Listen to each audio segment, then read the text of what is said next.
आदरणीय का आदरणीय जी सम्मान करें, उनकी पत्नी का सम्मान कर रहे हैं।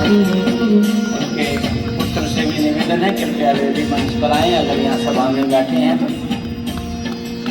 बाबा का स्मृति चिन्ह भेंट कर रहे हैं आदरणीय जयंती दीदी जी।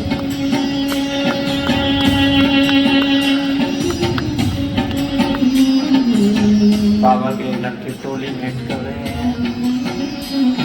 मैं निवेदन करूंगा एमएलए श्री संतोष बांगल जी से, आपने जो 2 दिन यहाँ हेडक्वार्टर विजिट किया,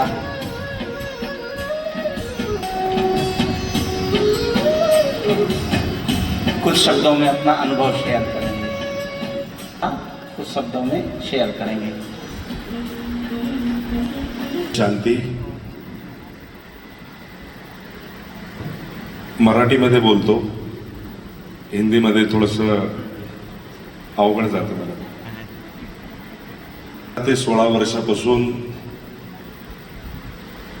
मी या सेंटरच्या संपर्कामध्ये आलो।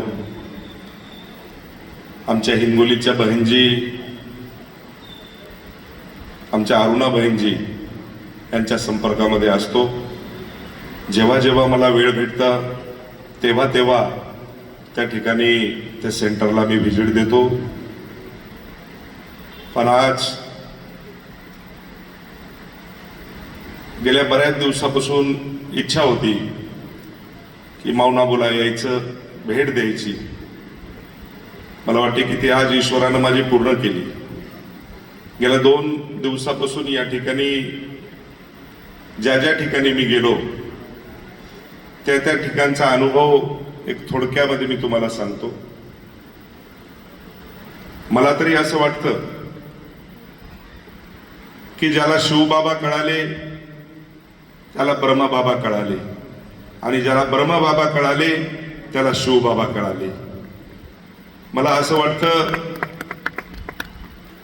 की ब्रह्मबाबा ज्याला कळाले त्याला संपूर्ण जग कळालं, आणि ज्याला ब्रह्मबाबा कळाले नाही मला वाटते त्याचा व्यर्थ जन्म हा व्यर्थ आहे। म्हणून या ठिकाणी आमच्या बहिणजीनं त्यांच्या वाणीमधून एक एक शब्द जसा पडत होता तो अतिशय हृदयाला टच करून जात होता। ज्या पद्धतीनं त्यांनी आपल्याला सर्वजणांना या ठिकाणी त्यांच्या वाणीमधून मार्गदर्शन केलं, वाणी सुनावली। खायचं किती,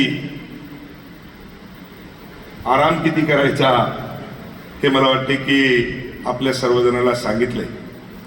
या ठिकाणची व्यवस्था जर आपण जर बघितली तर अतिशय प्रेमळ,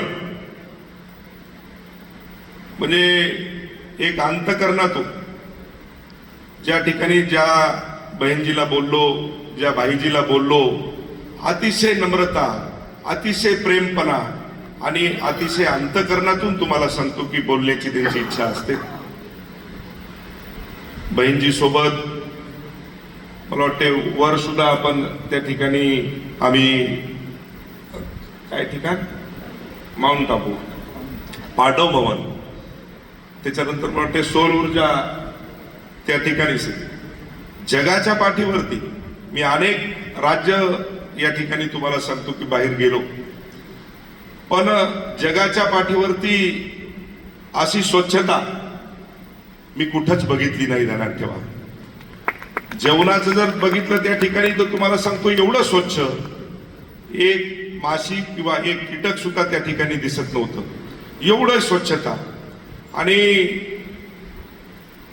म्हणजे एका तासामध्ये एवढ्या पोळ्या करायच्या, एवढं जेवण करायचं। मला तरी वाटते की एवढं म्हणजे सुविधा आणि एवढं स्वच्छता आतापर्यंतही कुठे बघितली नाही जगाच्या पाठीवरती। आता आम्ही आमच्या सरकारमध्ये आम्ही चाललंय, मागल त्याला सौर ऊर्जा, मागल त्याला देण्याचं सरकारने सोचलंय। पण या ठिकाणी 1992 ला मला वाटते की पहिली 92च ना सौर ऊर्जा या ठिकाणी या माध्यमातून या माउंट आबूला मला वाटते की करण्यात आली। आणि जेवढ्या बहीण जे आहेत जेवढे भाईजी आहेत म्हणजे अंतकरणातून कुठेही बघितलं नाही की कुणी कुणाला काम सांगितलं का. 2 दिवस जसं जसं मी सर्वांच्या संपर्कामध्ये आलो तर एकदम सभ्यपणा, कुणीही कुणाला काम सांगत नाही. आपण आपल्या पद्धतीनं काम करायचं, आपण आपल्या पद्धतीनं जगायचं, आपण आपल्या पद्धतीनं राहायचं.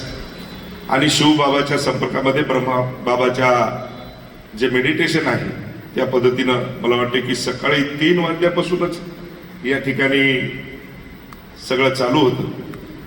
मला वाटते की संपर्कामध्ये आमचे नेमिचंद दादा आले, त्याच्यानंतर मृत्युंजय भाई त्यांची सुद्धा भेट घेतली आम्ही. त्याच्यानंतर आमचे दिनेश भाई होते, रवी भाई होते, प्रमोद भाई होते, वैजनाथ भाई होते. आणि खास करून तुम्हाला सांगतो की जो बग्गीवाला आम्हाला त्याने या परिसरामध्ये सगळीकडं आदित्य म्हणून, आदित्य भाई, कुठेही त्याला कुणी हात दाखवायचा आणि ती बग्गी थांबवायची आणि त्यांनी त्या स्टॉपला नेऊन सोडायची. मी 1 तास त्याच्यासोबत तुम्हाला सांगतो की मी पूर्ण या परिसरामध्ये चक्कर मारली, पण तो कुणालाही तुम्हाला सांगतो की नाही म्हणून असा शब्द त्यांनी दिला नाही. 1 मिनिट बहन जी, मैं अभी आ रहा हूं, इनको छोड़ देता हूं. म्हणजे एवढं सभ्यपणा, अतिशय अंतकरणातून तुम्हाला सांगतो की माझं मन या ठिकाणी भारावून गेलं. माझ्या परिवारासोबत या ठिकाणी मी आलो. अतिशय अंतकरणातून तुम्हाला सांगतो की म्हणजे जेवढं कौतुक करावं तेवढं या सेंटरचं कमी आहे. या सेंटरच्या माध्यमातून अतिशय ज्या ज्या ठिकाणी आता तर बहिणजी अरुणा बहिणजीच्या संपर्कात आम्ही हिंगोली जिल्ह्यामध्ये असतोच, पण इथून पुढे ज्या ज्या वेळेस जे जे काही कार्यक्रम असतील त्या त्या कार्यक्रमाला निश्चितपणे हा ब्रह्माबाबाचं लेकरू आल्याशिवाय राहणार नाही असा या ठिकाणी शब्द देतो आणि माझ्या वाणीला विराम देतो.